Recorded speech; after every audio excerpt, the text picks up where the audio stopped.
Всем привет! С вами Алекс Моторный. Гигант или комплекс студенческих общежитий «Гигант», или комплекс пролетарского студенчества «Гигант», или дом пролетарского студенчества номер 1. Все это один и тот же комплекс памятников архитектуры эпохи конструктивизма и общежития на протяжении 1929-1931 годов по проекту архитекторов Молокина и Иконникова. В 1920-1930 годах Харьковский политехнический институт был реорганизован, а на его базе создано еще несколько институтов. Возникла проблема с нехваткой помещений для новых учебных заведений, временно занимавших здание епархиального училища между бывшей епархиальной улицей, ныне Алчевских, и улицей Григория Сковороды, ранее Пушкинская. В 1927 году главсоцстрахом был объявлен конкурс на новое здание пролетарского студенчества номер 1. Его выиграл проект архитекторов Молокина и Иконникова, представлявшего собой 10 сдвинутых 5- и 6-этажных секций. Сооружение выполнено в стиле конструктивизма, первоначально имело большие широкие окна, впускавшие в помещение много света. Строительство началось в 1929 году, а завершилось в 1931. Вообще, здесь был построен целый студенческий городок-гигант. Это дворец студентов ХПИ, жилой дом, факультет интегральной подготовки ХПИ, хозяйственно-правовой факультет юридического университета, общежитие ХПИ номер 4 и общежитие ХПИ номер 5, и само общежитие «Гигант». Сейчас перед вами схема студенческого городка «Гигант». Но мы же все свое внимание обратим непосредственно именно на общежитие «Гигант». Итак, как уже было замечено в этом видео, здание скомпоновано из 10 связанных коммуникационными узлами 5- и 6-этажных секций с коридорной планировкой. Секции смещены в плане по отношению друг к другу, благодаря чему все коридоры освещены с торцов. Сдержанно обработанные лопатками фасады обогащают выступающие в виде пилонов лестничные клетки. 10 секций здания были распределены между подразделениями Политехнического института следующим образом. Инженерно-строительный институт – секции 1 и 7, авиационный институт – секции 2 и 8, электротехнический институт – секция номер 3, химико-технологический институт – секция 4, механико-машиностроительный институт – секции 5 и 7, инженерно-экономический факультет – секция 9, полиграфический факультет – секция 10. Коммунальные узлы были соединены в блоки. Особое внимание уделено гигиеническим нормам обеспечения быта. В подвальных помещениях были запроектированы бани, прачечные, дезинфекционные камеры и прочее. Был организован небольшой изолятор для кожных больных, которые не подлежали стационарному лечению. В общежитии проводили санитарную обработку всех поступивших и ежемесячные медицинские осмотры. Подобная ситуация была скорее исключением, нежели обычным явлением для студенческих общежитий. Яркую картину жизни в них дают переписи, проведенные в 1923 году в Харькове. Комнаты перенаселены. Полностью отсутствует санитария. Крыша в нескольких местах протекает. В комнатах влажно.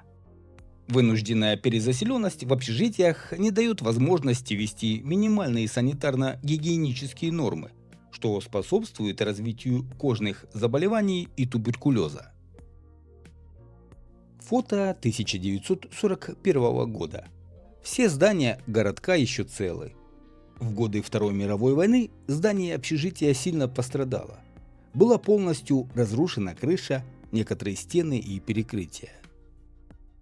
В 1949 году началось восстановление здания с частичным изменением внешнего вида, в частности, были заложены панорамные окна, добавлены детали советского неоклассицизма, заменены балконы. Проект реконструкции выполнен архитекторами Подгорным и Покорным.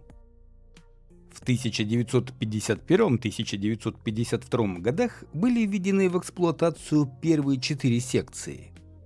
Здание занесено в список памятников архитектуры и градостроительства местного значения как комплекс студенческих общежитий. Как и в 1930-х годах, в 1957 году строительные работы на «Гиганте» выполняли сами студенты и студенческое общественное общество, комитет по улучшению быта учащихся. Есть разные истории, связанные с общежитием «Гигант», и одна из них приключилась с иногородним студентом в советские времена. Приехал этот студент из Харьковской области и в первый же день напился. Было в той же общаге несколько студентов старших курсов, которые пили водку вместе с этим парнем из области. И надо же, под хмельком он стал хаять советскую власть. А тогда с этим было строго. На следующий день к тебе могли пожаловать сотрудники КГБ, и взрослые студенты решили над ним пошутить. Дело в том, что приехал парень ночью, уже под хмельком, и не рассмотрел шикарного фасада здания «Гигант». Студенты подговорили своих собратьев, и они уже под утро разбудили пацана, предъявили ему карточки КГБ, которые на самом деле были красными зачетками, и сказали ему собираться в отделение КГБ. Мол, так и так поступила информация, что ты протестуешь против советской власти, и все такое. Парень сник. Пошел за ними в машину, которую они одолжили у мажорного студента. Там ему одели на голову черную шапочку, чтобы он не видел, как его катают по Пушкинской, и он не сопротивлялся. Покатали, привезли его снова в «Гигант», завели его в главный вход, а дальше началось невообразимое.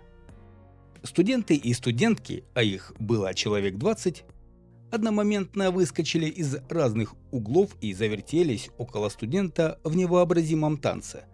Потом они мгновенно убежали вместе с так называемыми сотрудниками КГБ. На парня это произвело такое неземное впечатление, что он не пил около года. Конечно, на утро студенты-хохмачи во всем ему признались, но дрожь в руках он смог унять только через неделю.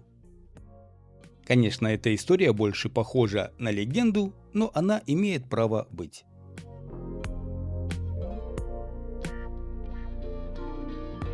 Если почитать отзывы в Гугле про общежитие «Гигант», то можно увидеть и узнать, что еще 3-4 года тому назад условия проживания в «Гиганте» были ужасные.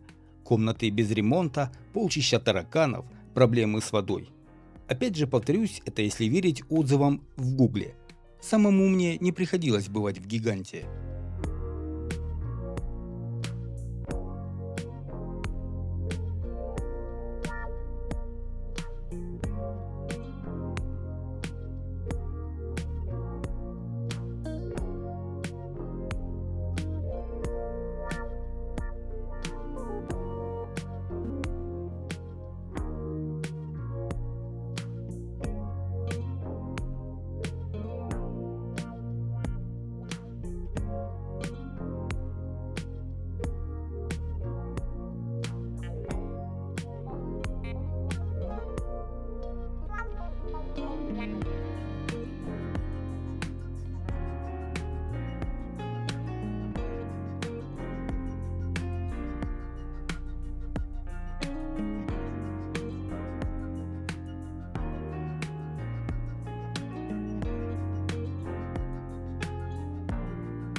В феврале 2022 года возник пожар в общежитии.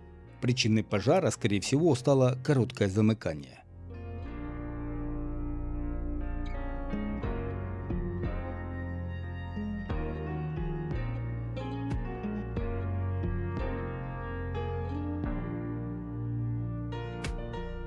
В 2023 году возле «Гиганта» началось непонятное строительство.